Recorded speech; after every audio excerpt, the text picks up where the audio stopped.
از 24 دولت دنیا شما میتوانید که محصولات دلخواهتان را زکاس کنید. سلام علیکم دوستان، برای شما خوشخبر دارم. ویدیو را استاپ کرده پس لایک مونده تا آخر تماشا کنید.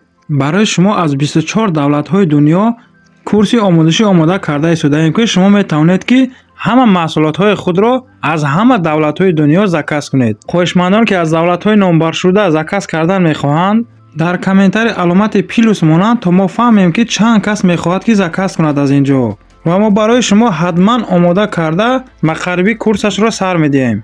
ویدیو را تا آخر تماشا کنید. برای شما از یک دولت نرخش را مقایسه میکنیم، میبینیم که در دیگر دولت ها نرخ چه خیلی است. دولت های هستند که حتی از خیتای در نرخش ارزان ترند.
حاضر برای شما از جمهوری تایلند نرخ را مقایسه میکنیم که چند پول است. یگان لباس انتخاب کردن میبینیم. حاضر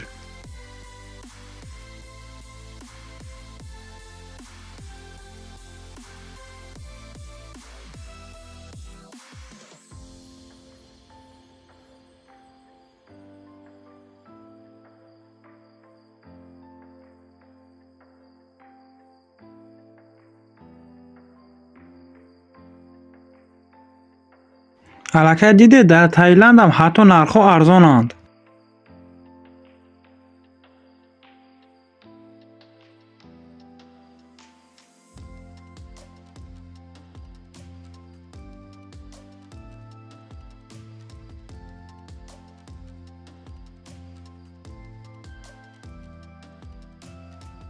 برای حاضر زکاس کردن از خطای ترکیه و امریکا شما میتوانید که با واتساپ یا تلگرام ما نویسید.